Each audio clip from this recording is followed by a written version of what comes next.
একজন বিধবা নারী, একজন বিধবা মা কেমন আমলওয়ালা।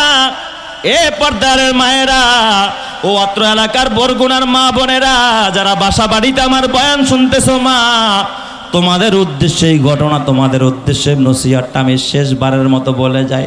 ও আমার এলাকার মা বোনেরা, মা গো, জুলফিকার আলী নকশবন্দি লেখে এক বিধবা মা তার স্বামী যখন মারা যায় তখন তার মাত্র একটা সন্তান।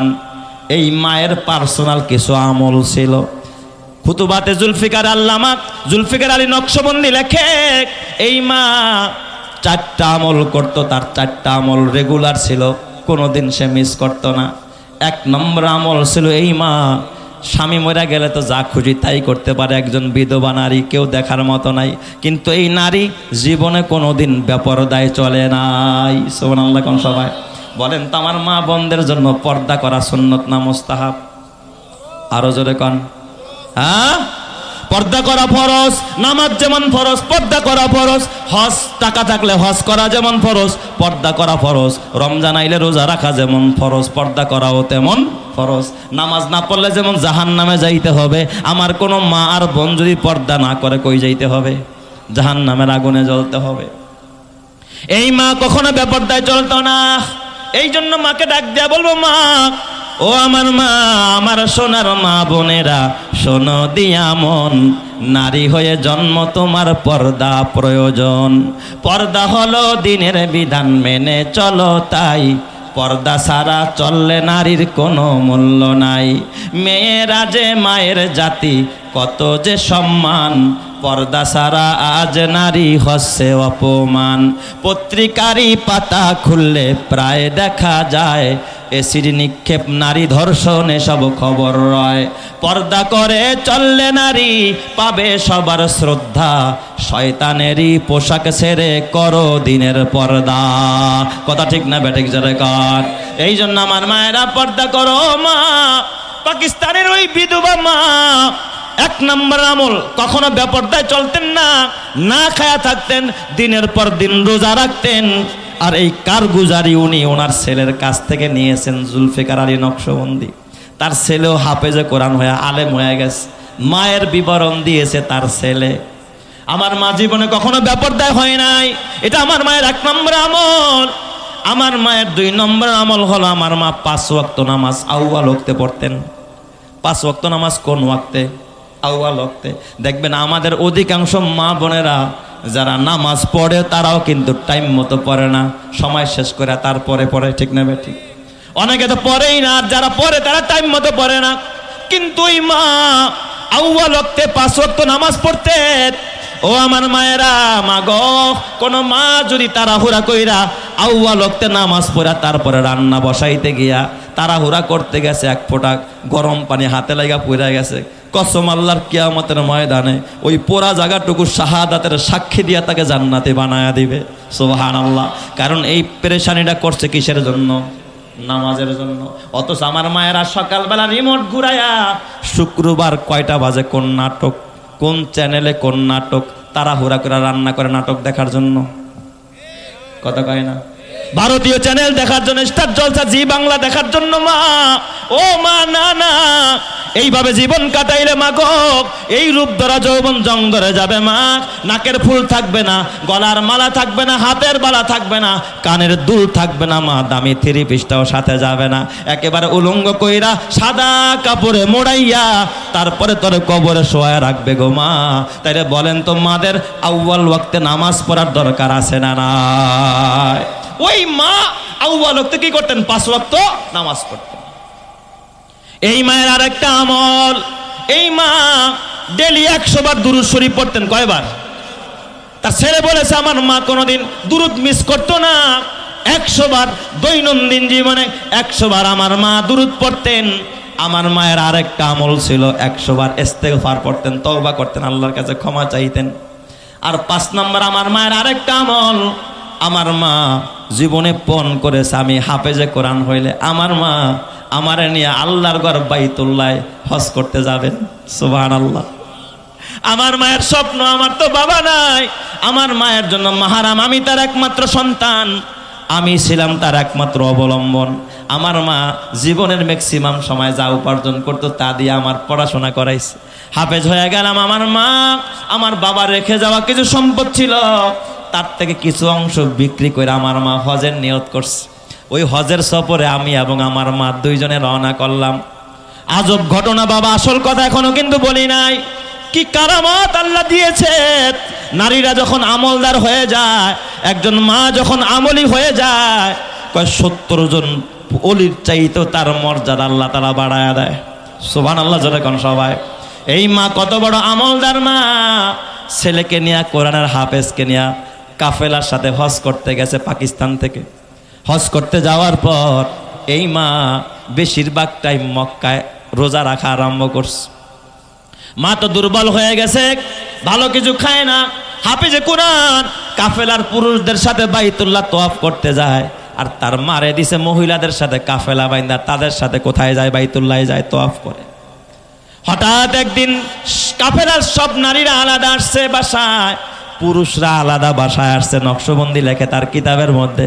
কিন্তু হাফেজে কোরআনের মা, ওই যে বুজুর্গ মা, আল্লাহওয়ালা একজন মা, এই মা রাত গভীর হয়ে যায়, মা তো বাসায় ফেরে না।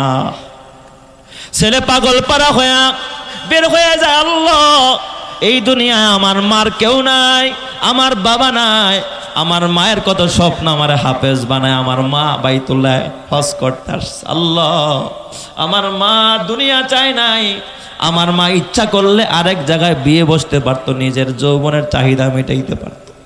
আমার মা সব জলাঞ্জলি দিল। আল্লাহ, আমি সন্তানের জন্য। আবার আজকে আমার মা বাইতুল্লাহ আসলো, আমার মা আমার নিয়ে দোয়া করতেছে আল্লাহ, কিন্তু আজকে আমার মা ঘরে আসে না। আমার মা না জানি কোথায় হারায় গেল নাকি মারা গেল। ছেলেটা সারা রাত খুঁজলো, কোথাও মারে পায় না। দিনের বেলায় খুঁজে মা পায় না। একদিন যায়, 2 দিন যায়, 3 দিন পার হয়ে যায়, কাফেলার মধ্যে কোথাও তার মারে পাওয়া যায় না, খুঁজে পায় না মা কোথায় গেছে। হঠাৎ কইরা 3 দিনের মাথায় ছেলে পেরেশান। রাত্রিবেলা ওই ছেলে রাত্রিবেলায় তাহাজ্জুদের টাইমে তাহাজ্জুদ পড়ার জন্য যখন উঠছে বের হবে, হঠাৎ দেখে দরজার মধ্যে আইসা দরজার সামনে দাঁড়ায়া ছেলের নাম নিয়ে ডাকতেছে, বাবা দরজা খোল, আমি তোমার মা এসেছি। চিৎকার মেরে কন্যা আল্লাহু আকবার। ছেলে যখন দরজা খুলে দিছে, দরজা খুইলা দেখে ভিতরে তার ছেলে। হঠাৎ মা ডাক দিয়া, কিরে বাবা তুই এখানে কোত্থেকে আসলি? এই ঘরে তো তোর থাকার কথা না। কয় কেন মা? কয় বাবা রে, তুই না আমার আগে আনলি বাইতুল্লাহ থেকে, তুই এখানে কোত্থেকে? কয় না মা, আমি তো আজকে রাতের বেলায় বের হই নাই। কয় বাবা তুই জানোস না, আমি যখন তাহাজ্জুদের নামাজ শেষ কইরা বাইতুল্লাহর হেরেমের মধ্যে যখন আমি একটু জিকির করতেছিলাম, হঠাৎ আমার জীবনে আসছে, আমি দেখি তুই একটা সাদা কাপড় পরে পাশে দাঁড়ায় আমার ডাকতেছস, মা আসো। আমি তোর পিছনে পিছনে আসলাম, তুই নিচে আইসা আমার কলি, মা তুমি উপরে যাও, আমি আসতেছি। কিন্তু উপরে আইসা দেখি তুই উপরে, তাইলে কে আমার আগায়া দিয়া গেল? ছেলে ডাক দিয়া, মা গো মা, আমি যাই নাই, আজকে এই রাতের বেলা আমি ছিলাম না, মনে হয় আমার আল্লাহ কোনো ফেরেশতা দিয়া তোমার ছেলের রূপ ধরায়া তোমাকে আল্লাহ তাআলা তোমার বাসার ভিতরে হারানো মাকে আল্লাহ তাআলা ফিরাইয়া দিয়েছে। চিৎকার মেরে কন্যা আল্লাহু আকবার, আরো জোরে কন্যা আল্লাহু আকবার। হালিমাতু সাদিয়া ডাক দিয়া কয়, ও মক্কার লোকেরা, তায়েফের লোকেরা, ওই জাতের কসম করে কয়, আমি হালিমা এই মোহাম্মদরে দেখার সাথে সাথে পাগল হয়ে গেলাম। অতীতেও যারা বাচ্চা নিছে তারা যদি এতিমের কথা না শুই না, শুধুমাত্র মোহাম্মদের চেহারাটা একটা নজর দেখতো, তাইলে তায়েফের কোন মহিলা মোহাম্মদকে ফালায়া এখান থেকে যাইতে পারতো না। চিৎকার মেরে কোন সুবহানাল্লাহ। এত সৌন্দর্য আমার নবীর চেহারায় যিনি দান করেছেন তিনি কে? আরো জোরে বলতে হবে, তিনি কে? হালিমা বলেন, বাচ্চাটা কুলে নিয়ে আমার স্বামীকে বললাম, স্বামী আমার পয়সা পাওয়া যাবে না, আমরা পয়সার দিকে তাকাবো না, কারণ হাদিস শরীফের মধ্যে আছে কেউ যখন পয়সার দিকে তাকায়, কারো মালের দিকে তাকায়, আল্লাহ তাআলা তার থেকে তখন রহমতের নজরটা উঠায়া নিয়ে যায়। আর কেউ যখন মালের দিকে তাকায় না, আল্লাহর দিকে তাকায়, রহমতের দিকে তাকায়, আল্লাহ তাআলার রহমত ওই বান্দার দিকে দৌড়াইতে আরম্ভ করে। চিৎকার মেরে কন্যা আল্লাহু আকবার। হালিমাতু সাদিয়া বলে, স্বামী আমার এতিম মোহাম্মদ পাইছি, এই নাম অতীতে কারো শুনি নাই, নামটা শুনা ভালো লাগছে স্বামী গ, চেহারাটা দেখা প্রেমে পড়ে গেছি, এই বাচ্চা তাই আমি যাইতে চাই না।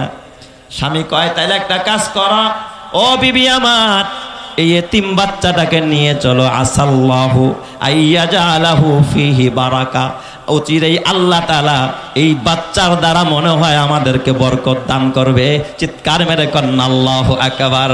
তাহলে বলেন হালিমাতুস সাদিয়া আমার নবী মুহাম্মদকে গ্রহণ করেছে পয়সার লোভে না বরকতের আশায়?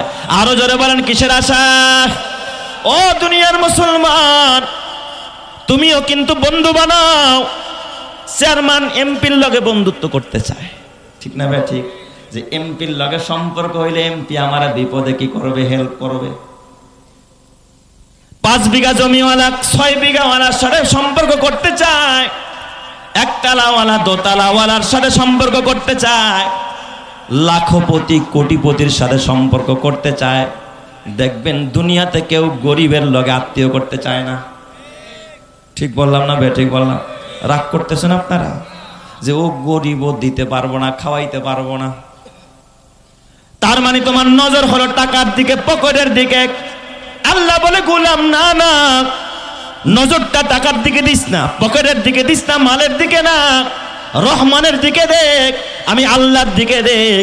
দুনিয়ার মানুষ সব ফকির, আমি আল্লাহ ধনী, আমার দিকে নজর দেখ। আমি আল্লাহ এমন জায়গা থেকে তোকে রহমত দিব, এমন জায়গা থেকে বরকত দিব, যেখান থেকে বরকত নিয়ে তুই কোনোদিন শেষ করতে পারবি না। চিৎকার মেরে কন্না আল্লাহু আকবার। এই জন্য দেখবেন বিপদ আপদের সময় এক ধনী ভাই আরেক ধনী ভাই দেখে আহেন ভাই আমার বাসায় একটু খাইয়া যান, এক গ্লাস পানি খাইয়া যান। ডাকেন কি ডাকেন না? আসেন ভাই একটু ফল খায়া যান, এক কাপ চা খায়া যান। চার দোকানের দেখা হইলে কয় আসেন ব্যবসায়ী ভাই বসেন, এক কাপ চা খান। জীবনে শুনছেন নি 5 তলা বাড়িওয়ালা ভ্যানওয়ালারে কইছে ভাই বয় তুই এক কাপ চা খা? ভ্যানওয়ালারে কয় না, রিস্কাওয়ালারে কয় না, খেতের কামলারে কয় না, গরিবরে কয় না। এই যে আপনাদের মাদ্রাসা, এই মাদ্রাসা অনেক গরিব পড়ে কি পড়ে না? এই কথা বলেন, পড়ে কি না? কলেজ পড়ুয়া ছাত্র, এক দলের সে প্রধান, সভাপতি, সেক্রেটারি, চিন্তা করে ওরে রাখলে আমার ছেলের ভর্তির সময় কাজে লাগবে। ওরে ডাক দিয়া চা খাওয়া, ওরে ডাক দিয়া নিমন্ত্রণ করে তারপরে আপ্যায়ন করে। কিন্তু একদিন তো বললাম না মাদ্রাসার একটা এতিমরে বাসায় নিয়ে আজকে আমি খানা খাওয়াবো। আমি ওর কাছ থেকে দুনিয়া চাই না, ওর পকেটের দিকে তাকাবো না। ওর টাকা নাই, পয়সা নাই, ও আমাকে দুনিয়ায় উপকার যদি নাও করতে পারে, কসম আল্লাহর, তুমি না তাকাইলেও আল্লাহ তাআলা নূরের ফেরেশতারা ওর পায়ের নিচে নূরের ডানা বিছায়া দেয়। ওরে যদি একদিন আদর কইরা একটা হাফেজে কোরআন, এই যে আজকে পাগড়ি নিয়ে গেল, এই হাফেজে কোরআনটাকে যদি বলো যে ভাই চল তুই আমার বাসায় চল, ও তোর ঘরের মধ্যে হাঁটবে, তোর বাড়িতে হাঁটবে, তোর খাটের মধ্যে বসবে, কসম আল্লাহর, যেই জায়গায় ওর কদম পড়বে ওই জায়গায় নূরের ফেরেশতারা নূরের ডানা বিছায়া দিবে। কথা ঠিক কিনা? গোটা ঘর নূরে নূরান্বিত হবে। আর গাঞ্জাখোর, বাটপার, চোর আর সিটার, সুদখোর আর ঘুষখোরের ঘরে নিবি, বরকত দূর হয়ে যাবে। কথা ঠিক না ঠিক জোরে কর? এই হলো আমাদের হালাত। হালিমাতুস সাদিয়া ডাক দিয়া বলে স্বামী আমার টাকা চাই না, পয়সা চাই না, এই বাচ্চাটারে এতিমটারে পালতে চাই বরকতের আশায়। সুবহানাল্লাহ বলেন না সবাই?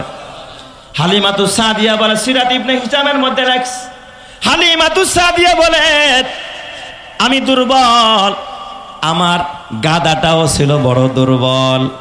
এই ছোট্ট শিশু মোহাম্মদরে যখন কুলে নিলাম, হঠাৎ দেখে আমার শরীরটা একটা ঝাঁকি মারল।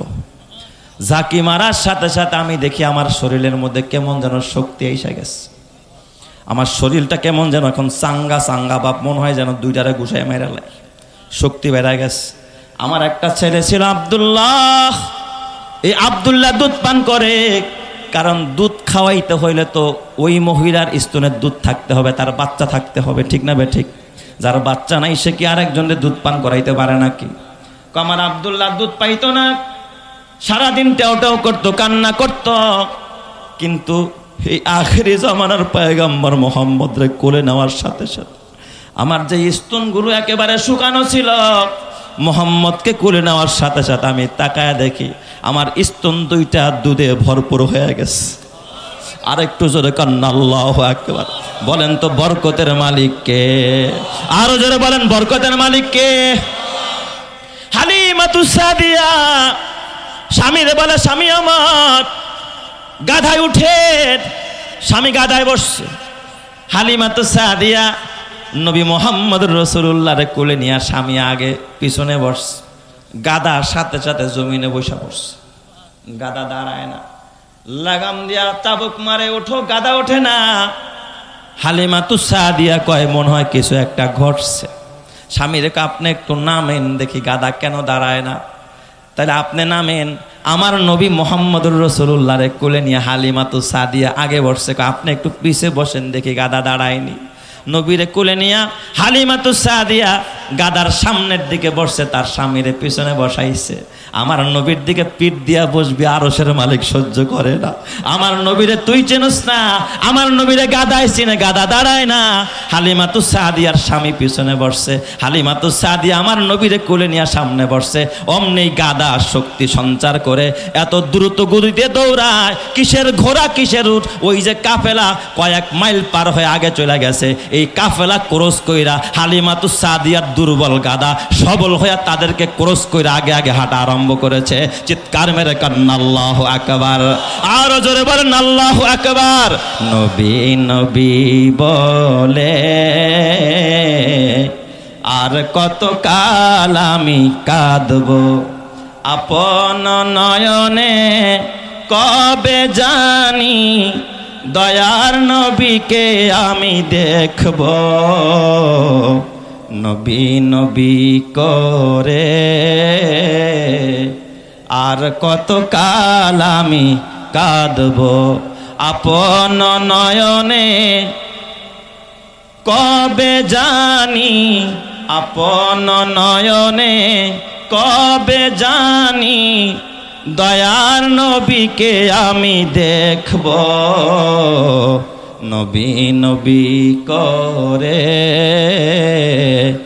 আর কত কাল আমি কাঁদব। আল্লাহ ওই নবীর দিদার নসিব কইরো, তোমার দিদার নসিব কইরো। জোরে কান আমিন। আরো জোরে বলেন আমিন। আল্লাহ তোমার নবীর একটু স্বপ্নে দেখায়া দিও। জোরে বলেন আমিন। এ আমার বাবা, ওই হালিমাতুস সাদিয়া বলে কাফেলা যখন ক্রস করলাম, কাফেলার লোকের আমার ডাক ডাক, হালিমা এই গাদা কি তোর আগের গাদা? কয় হ্যাঁ আগের গাদা। কয় কি খাওয়াইছস?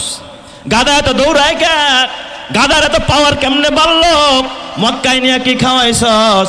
গাদারে কোন সুই দিছস, কোন ইঞ্জেকশন দিছস, কোন মেডিসিন গাদারকে তুই সেবন করাইছস? হালিমা ডাক দেয়া কয়, এ কাফেলার লোকেরা, ও সাদ বংশের লোকেরা, এটা আমার গাদার কারামতি না, আমি হালিমার কারামতি না, আমার স্বামীর কারামতি না। এটা হলো যে ইয়েতিম বাচ্চা মোহাম্মদ আমি কোলে নিয়েছি, এটা হলো ওই কুরাইশি সন্তান মোহাম্মদের কারামতি। চিৎকার মেরে কান্না আল্লাহু আকবার। আরো জোরে কান্না আল্লাহু আকবার।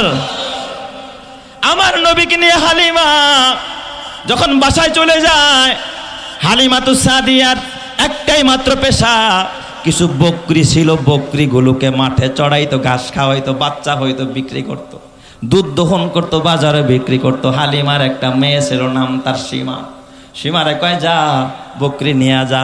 কিন্তু সীমা এই যে বাচ্চা মোহাম্মদ আমার নবীকে কোলে রাখে, আমার নবীকে কোলে নিয়ে সব সময় আদর করে। সীমা একদিন তার মা ডাক দিয়া কয়, সীমা তাড়াতাড়ি করে এখন মোহাম্মদের নিয়ে বসে থাকলে হবে না, বকরিগুলো না খায় রয়েছে, তাড়াতাড়ি যা। কয় মা না না আমি যাব না। কয় তুই যদি না যাস তোর ভাই কুরাইশি ভাই মোহাম্মদ না খায়া থাকবে। যখন এই কথা বলছে সীমা কয় তাইলে আর দেরি করা যায় না, আমি এখন তাড়াতাড়ি যাই, আমার ভাই না খায়া থাকবে, এটা আমি সহ্য করতে পারবো না। জোরে কম সুবহানাল্লাহ। সীমা ডাক দিয়া কয় মা, ও আমার মা, একটা কাজ করো, তাইলে আমার ভাই কুরাইশি ভাই মোহাম্মদরা আমার সাথে একটু দিয়া দাও। সুবহানাল্লাহ কইবেন না সবাই? আমার কুরাইশি ভাই মোহাম্মদরে একটু সাথে দাও, আমি ছাগল রে ঘাস খাওয়ামু, আমার ভাইটারে নিয়ে একটু খেলা করুম। মায় ডাক দেয়া কয়, তুই একটা মেয়ে মানুষ, ছাগল শাসন করা কি সহজ কাজ না কঠিন কাজ? এইখানটা দৌড়ায় ওখানটা দৌড়ায়, তুই ছাগল সামলাবি না তোর কোরাইশি ভাই মোহাম্মদের কুলে রাখবি, তুই কেমনে করবি? কয় না মা, যদি আমার ভাই মোহাম্মদের না দাও আমি যাব না। মাকে ডাক দিয়া বলে, মা, ও মা, তুমি তো জানো না আমার কোরাইশি ভাইয়ের মধ্যে কি পরিমাণ বরকত, তুমি জানো না? আমার ছাগল, আমার ভাই কোরাইশি ভাই যদি সাথে থাকে এমন এক জায়গায়, সবাই তো ঘাস যেখানে সেখানে নিয়ে ছাগল বাঁধে, আমি তো মেয়ে মানুষ, পুরুষ মানুষ না, তাদের সাথে পারি না। যায় দেখি ওই জায়গার মধ্যে কোনো ঘাস নাই, কিন্তু আমার কোরাইশি ভাইরে নিয়া ওই জায়গায় ছাগল নিয়ে দাঁড়াইতে দেখি, তাকায়া দেখি, হঠাৎ নজর করে দেখি সব জায়গার থেকে এই জায়গার মধ্যে ঘাসের নজর এখন সবচাইতে বেশি দেখা যায়। চিৎকার মেরে কন্যা আল্লাহু আকবার। বলেন তো এই বরকত আমার নবীর কারণে, কথা ঠিক কিনা? কয় মা, তুমি জানো না, একদিন আমার ভাইরে নিয়ে খেলা করতেছি, হঠাৎ করে সূর্য ডুবে গেছে, ছাগলের খবরে আমার কাছে নাই। আমি চিন্তায় পড়ে গেলাম, না জানি ছাগল বাঘে খায়া বানায় কিনা। ও মা, আমি আমার কোরাইশি ভাই এই মোহাম্মদের চেহারার ভিতরে এত মায়া, ওর চেহারার দিকে আমি তাকায় রইছি, হঠাৎ দেখি বেলা ডুবে গেছে, ভাবছি ছাগলগুলো সব হারায় গেছে। কিন্তু মা গো, আমি হঠাৎ নজর কইরা তাকায়া দেখলাম আমি সীমা যেমন আমার ভাই দুধ ভাই মোহাম্মদের দিকে তাকায় রইছি, আমার সব ছাগলগুলো চতুর্দিক দিয়ে আইসা গোল বৈঠক কইরা আমার দুধ ভাই মোহাম্মদ ইবনে আব্দুল্লাহর দিকে আপলক দৃষ্টিতে তাকায়া তাকায়া কাঁদতেছে। চিৎকার মেরে কন্না আল্লাহু আকবার। দুরপেশানি নে তেরে कत रूक दरिया कर दिया, दुर्पेशानी ने तेरे कत रूक दरिया कर दिया, दिल को रोशन कर दिया, आँखों को बेना कर दिया, खुद न थे जो राह पर और को हादी बन गए, खुद न थे जो राह पर और को हादी बन गए, क्या नजर थे जिसने मुर्दों को मसीहा कर दिया। चित्कार मेरे कन्ना अल्लाहु আকবার। এ আমার বাবা, এই হালিমাতুস সাদিয়া 2 বছর পর, নবীকে 2 বছরের চুক্তি ছিল, 2 বছর পর আবার মক্কায় নিয়ে যায়। আমেনার কাছে গিয়া কয়, আমেনা, দিতে চায় মন চায় না, মোহাম্মদরে ফেরত দিতে মন চায় না রে আমেনা।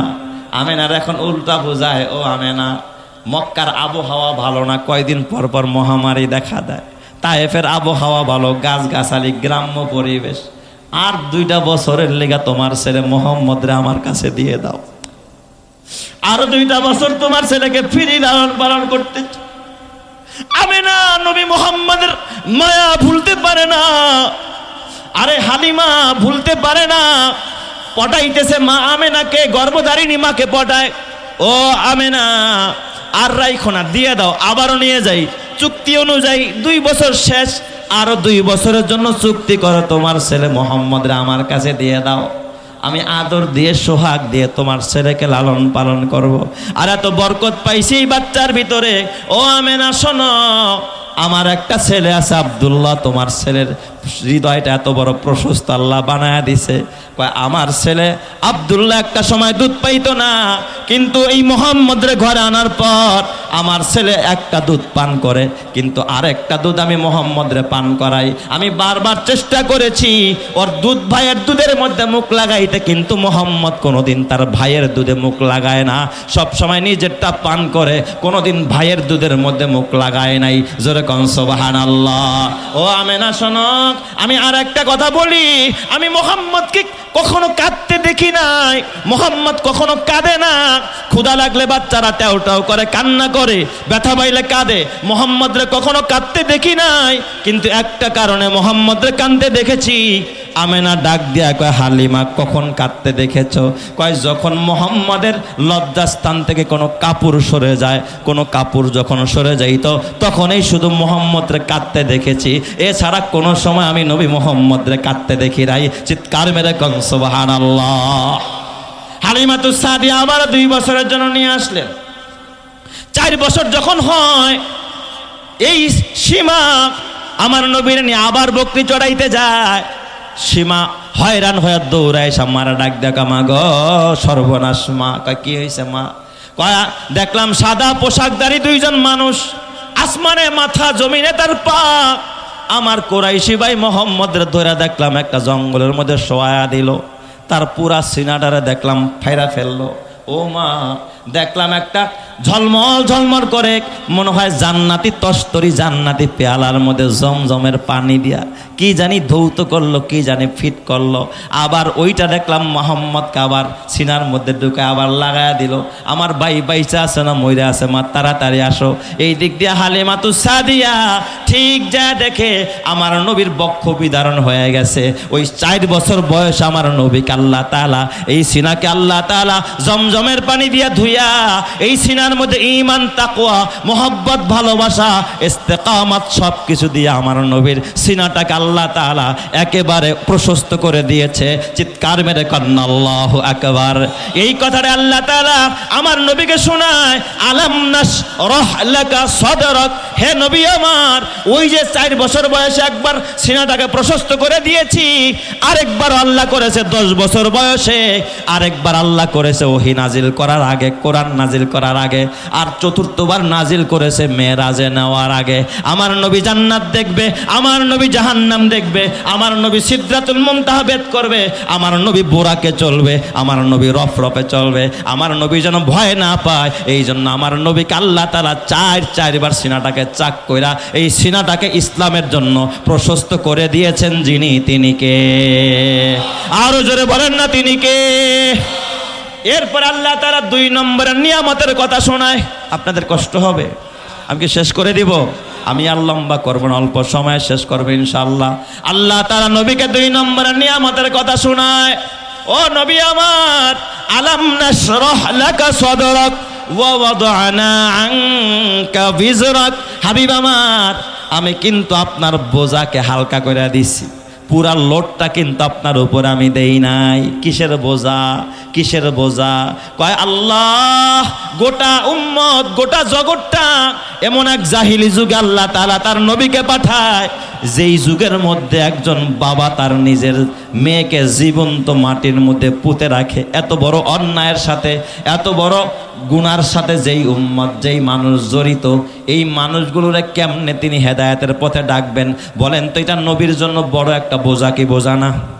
যে গোটা দেশ একদিকে আর নবী আরেক দিকে, এই মানুষগুলোকে দিনের পথে আনা সহজটা কঠিন, এটা নবীর জন্য বড় একটা বোঝা।